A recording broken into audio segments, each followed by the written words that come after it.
안녕하세요. 어제 주일 은혜 가운데 잘 보내셨습니까? 새로운 한 주가 이제 시작되었습니다. 이번 한 주도 여러분들에게 주시는 말씀을 따라서 늘 형통한 은혜를 누리시기를 간절히 바랍니다.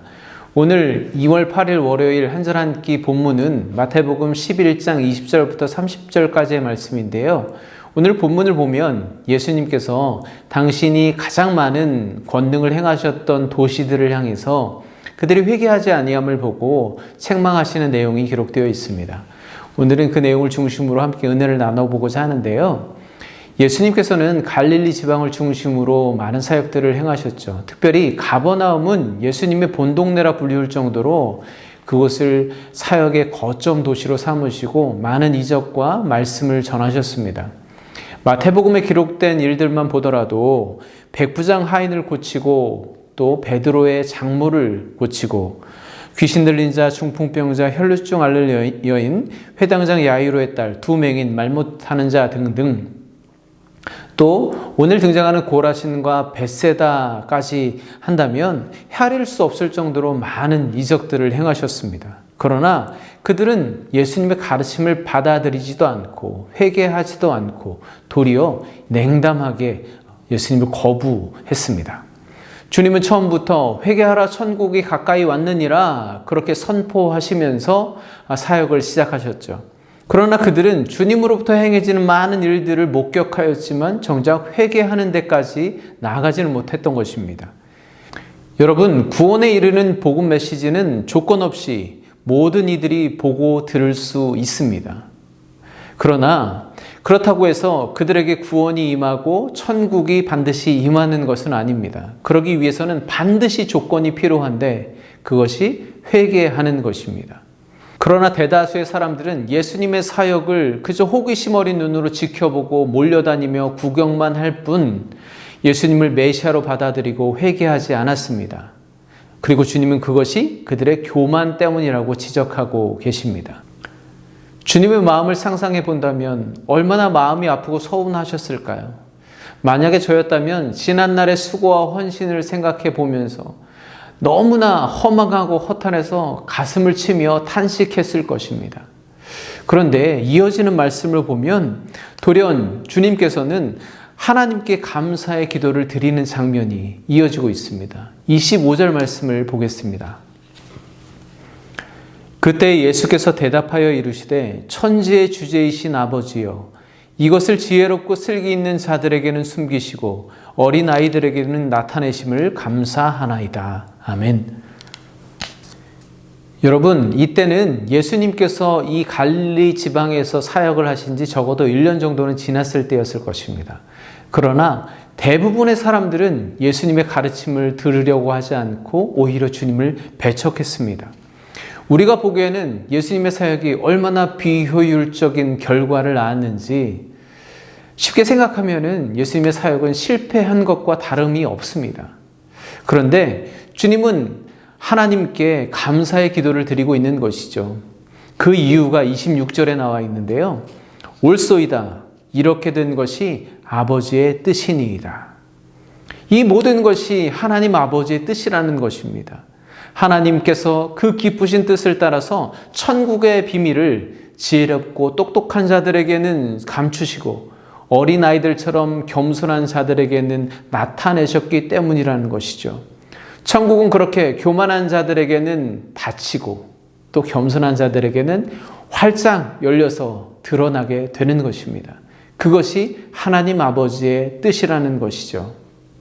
저는 오늘 말씀 속에서 이들의 모습을 보면서 어쩌면 내 안에 가버나움의 교만이 숨어 있음을 깨닫게 되었습니다. 지난 세월을 돌아보면 주님께서는 내 안에 얼마나 많은 하나님의 말씀을 들려주셨는지 모릅니다. 수많은 기적들을 행해 주셨습니다.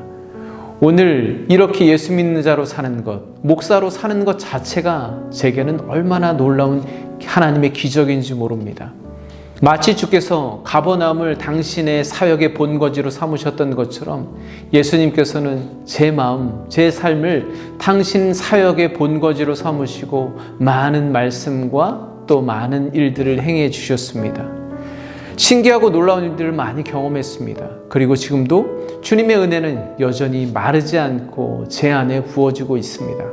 그런데요, 주님께서 날마다 저에게 은혜를 부어주시고 깨닫게 해주시는데 솔직히 그것만으로는 제 마음 가운데, 제 삶 가운데 천국이 임하는 것이 아니더라고요. 실제로 내가 말씀을 통해서 깨어지고 회개하고 내 마음과 삶이 고쳐지지 않고는, 변화되지 않고는 천국을 경험할 수가 없는 것이라는 것을 다시 한번 깨닫게 되었습니다. 사실 제가 매일 한 절 한 끼를 통해서 여러분과 말씀을 나누지만 정작 그 말씀이 제게는 하나도 은혜가 되지 않고 감동도 되지 않는 날이 있다는 것 아시나요? 그러나 그럼에도 불구하고 얼마든지 하나님의 말씀을 나눌 수 있다는 것도 여러분 아시나요? 그저 머리로 이해되어지고 아는 지식만 전달하면 되기 때문에 그렇습니다. 마치 갈릴리 사람들이 예수님을 믿지 않으면서도 예수라는 사람이 어떤 사람을 고쳤더라, 어떤 사람에게서 귀신을 내쫓았더라 소문을 내며 돌아다니는 것처럼 저도 그렇게 말씀을 그저 지식적으로 전할 수 있다는 것이죠.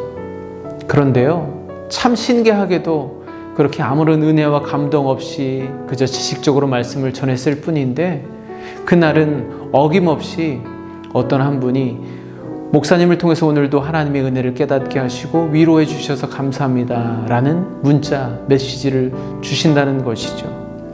주님은 그렇게 교만으로 딱딱해지고 차가워진 제 마음을 무너뜨리고 녹여 주시더라는 거죠.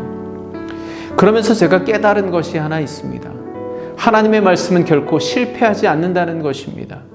때로는 제 마음이 밑빠진 독처럼 아무리 하나님의 말씀, 은혜를 부어도 어디로 새어나가는지 하나도 마음 가운데, 삶 가운데 남는 것이 없지만 그럼에도 매일매일 하나님의 말씀이 공급되어지고 은혜가 부어지다 보면 그 말씀이 내 주변을 적시고 가득 차고 넘쳐서 이제는 그 모든 은혜가 내 깨어진 마음을 압도하고 모든 삶을 덮어버리고 잠기게 만들더라는 것을 깨닫게 되었습니다. 여러분, 오늘 주님은 아무리 말씀을 전하고 기적을 행해도 도무지 예수님을 믿지 않고 회개하지 않는 도시들을 향해서 탄식하시며 책망하고 계시지만 그런 가운데서도 당신의 음성을 듣고 삶을 돌이켜 회개하고 그분을 따르려고 하는 어린아이와 같은 겸손한 자들, 그 적은 무리로 인해서 하나님께 감사하고 계십니다. 그리고 수고하고 무거운 짐진 자들아 다 내게로 오라. 하나님의 은혜 가운데로 그 천국으로 그들을 초청하고 계십니다. 여러분이 바로 그런 어린아이와 같이 하나님의 기쁘신 뜻대로 날마다 하나님의 은혜 가운데로 초청받고 또 천국을 살아가시는 복된 성도들이 되시기를 간절히 축복합니다. 기도하겠습니다. 하나님, 새로운 한 주를 허락하시니 감사합니다. 매일 주의 말씀이 들려지지만 교만에 매여 있어 도무지 움직이지 않는, 변화되지 않는 저의 마음을 불쌍히 여겨 주시옵소서. 그럼에도 하나님의 말씀은 실패함이 없음을, 하나님의 뜻이 내 삶에 이루어질 것임을 믿고 오늘도 주님의 말씀을 향하여 나아가게 하여 주시옵소서. 예수 그리스도의 이름으로 기도합니다. 아멘. 오늘도 멀찌감치해서 그저 구경하는 자가 아니라 하나님의 말씀 속으로 들어가 하나님 나라에 적극적으로 참여하는 여러분 되시기를 간절히 바랍니다. 내일 다시 찾아뵙겠습니다. 감사합니다.